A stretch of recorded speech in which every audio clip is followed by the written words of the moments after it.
Hey, welcome to VOTV, Voice of the Village. I'm Trey Hunter. And I'm Tyree Hollins. And welcome to the Village.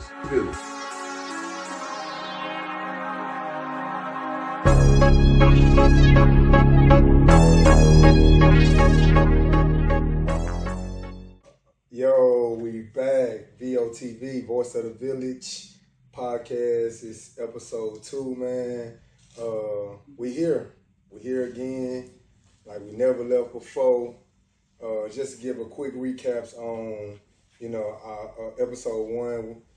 We talked about what VOTV was. VOTV is a podcast that shines lights on just the whole spectrum of the culture that's here in Monroe City, Louisiana.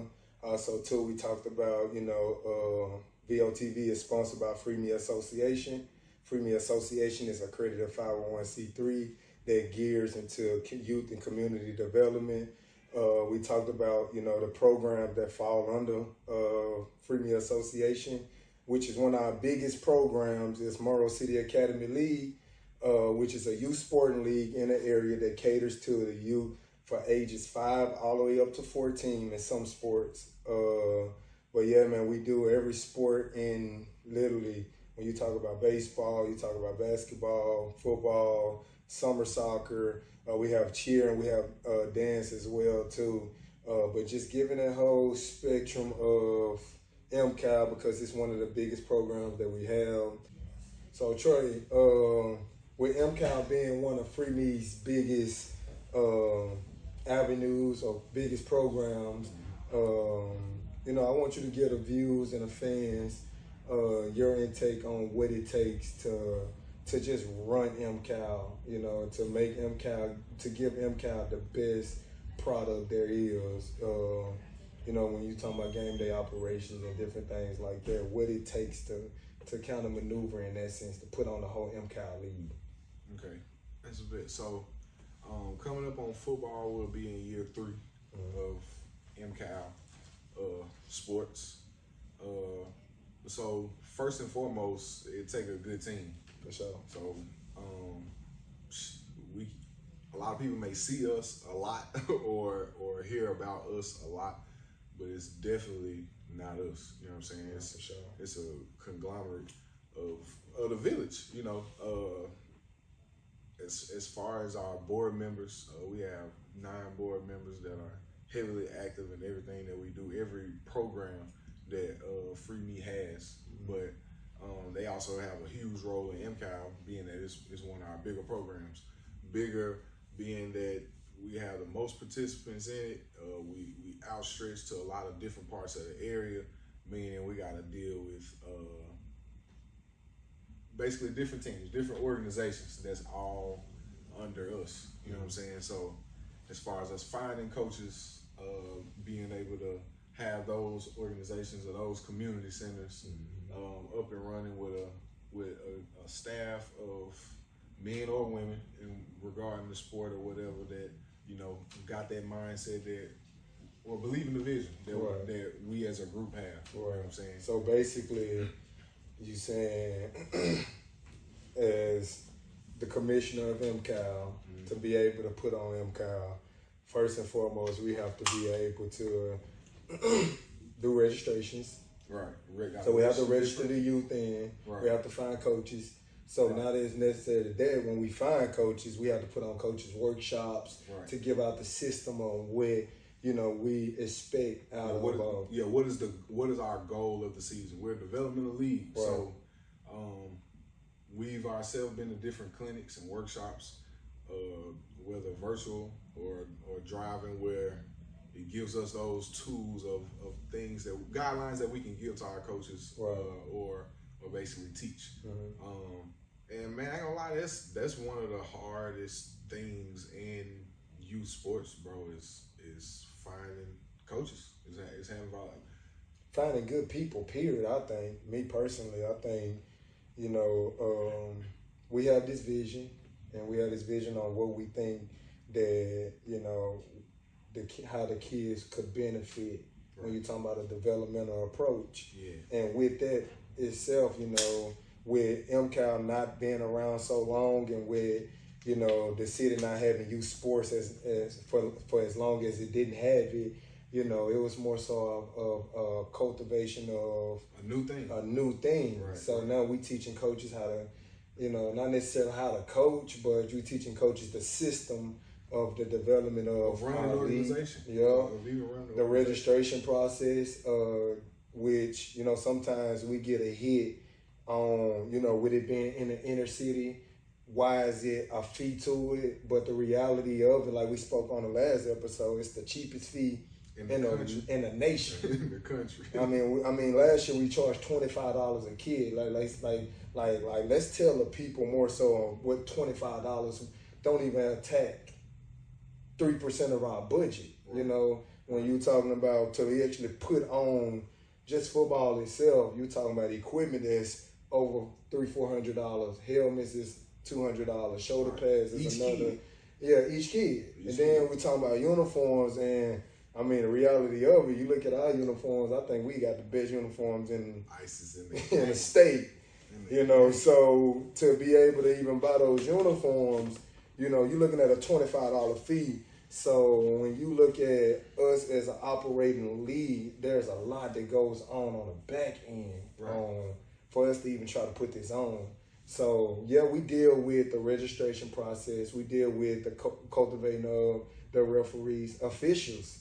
A big deal, you know, in the area, period, just officials. Lack of officials. Lack of officials, or officials that actually teaches the philosophy of officiating. Yeah, and develop. You know, and a lot of them, they do understand the game and they do know the game, to have the knowledge of the game, but it's a different system when you're in a developmental league. So just, you know, teaching that culture, I think that's what's one of the biggest deal for MCALs is just more so cultivating the whole game day experiences, but not even just that. The biggest problem with actually just putting it on, it was more so of, you know, how could we meet budget? Right. You know, how could we fundraise? Because the reality of it is the quality is dependent on being able to reach the budget, being able to have some money to do what you need to do to have things go the way you want to go. Right. And which, personally, in our league, that's one of the things us starting off that it was hard for us to meet our expected quality on certain things just because we didn't have the funds for it, didn't have the money for it. And a solution into that, I think, is just kind of one of these things right here, like VOTV, of explaining what goes into it as far as the work and the output of what we'll be expecting years down the line. Right. We got kids that started with us 2 years ago that was 5 years old, and they playing in MCAL till they age out. Right. Like that age group of kids, or even a couple of years older, of the benefit that they'll see even in sports in the area. Like I was saying, when we started MCAL, at that time, and I feel like a lot of people may say this, but I definitely know it to be true, of us coming out of school and looking back, we're like, dang, kids just smaller, ain't as good no more type deal. Mm-hmm. Which, not saying that there are any kids that's that good, but the number of kids that are, a lot of kids are even later bloomers than we had, being with the lack of resources that we got in the area for the developmental. It died a little more. Right. No youth football. Right. So you got kids who ain't never tackled nobody in 6th grade. Right. They ain't playing. Or they having a hard time playing. Right. They never tackle nobody, never learn how to tackle. So this 6th, 7th, and 8th grade. Now 9th grade, you got a cat who only been tackling for 2 years, right? Or even taking hits, or whatever part of the game that might be. Same with basketball, a lack of development where we still have basketball leagues in the city, but again, not on our sides. Even AAU had died down a lot, man. I remember just of us being in high school, how AAU, everybody had AAU. Everybody had AAU, you know, to like. Literally, when we started MCAL, I mean, it was on a minimum. AAU, you had some big top program AAU like Rashad Bowden. Shout out to Rashad too, man. Bosa and what he do. But a couple in the city. A couple more. Just but now, like, just now, even starting MCAL, like, I've seen a lot more AAU programs from, you know, that's now creating youth more teams in general. Yeah, for sure. Which again, that was one of the goals, to get our kids back active. Even with the pandemic, again, that's another obstacle that goes into the quality of the game. That goes into the quality or the stages of their development. But again, the pandemic was another thing that kind of hindered a lot of growth, a lot of development. You got kids that was in the house for 2 years. No, for sure. Like, never played anything. But now they old enough to be on organized team, but only Tyree and Junior really know how to hoop. And that's another thing. That's going to come maybe the next episode, because, again, it's organic. But just the process of development, like the fact that MCAL is existing. We have those parents that sometimes want those right now kids to be right now, and it's just like, no, the service is there. Right. Just trust it. Just trust the process. Keep playing, and even with developmental, there's an up and down spectrum within growth. Getting here. You know what I mean? So, and you know what I mean. Shine a light on that too. I know I'm kind of off subject with that, but just shine a light on just the proper trusting the process. Nah, because that's a part of what it takes. Yeah, for sure. Because again, that's ultimately the goal. Nobody is great overnight. For sure. Like, regardless, like, this shit is a process. Like, even the league itself. Yeah. The league itself. The league is developmental league. I mean, we and you are developing every day. I'm glad you said they expect us to be perfect too. Yeah, for sure. Right. For sure. And by no means are we perfect. A perfect league, I ain't no perfect commission. What's the saying that I always say? Even at our best, we still don't know it all. But that's it. That's the village. That's the village.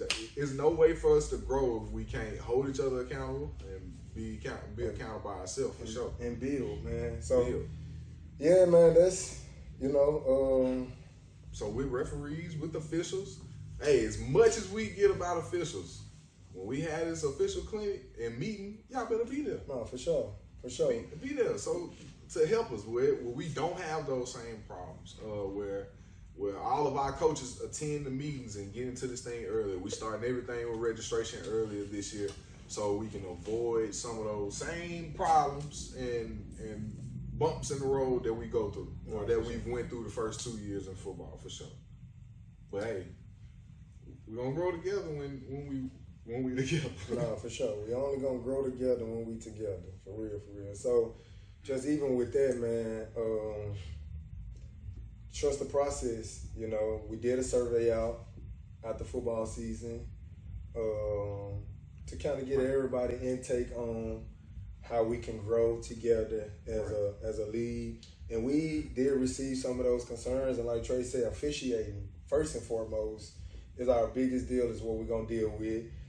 And coaching, and we got some major workshops that'll be coming out here shortly. So be on the lookout for that.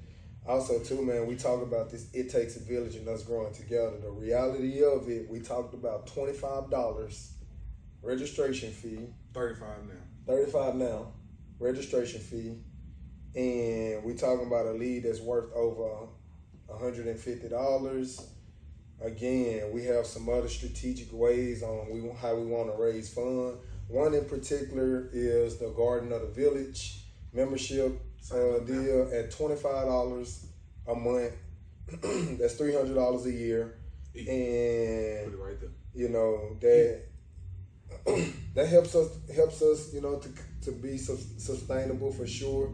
But yeah, man, we got some other corporate membership opportunities that we got out, along with just each sports sponsorship, where you can come in and just be a sponsor of MCAL football, or be a sponsor of MCAL basketball. But with you all, we can take this thing to new heights. I'm a firm believer that this city has what it takes. It's a unique place. I just think that we got to get to the grassroots of the issues, and the grassroots of the issue is our youth.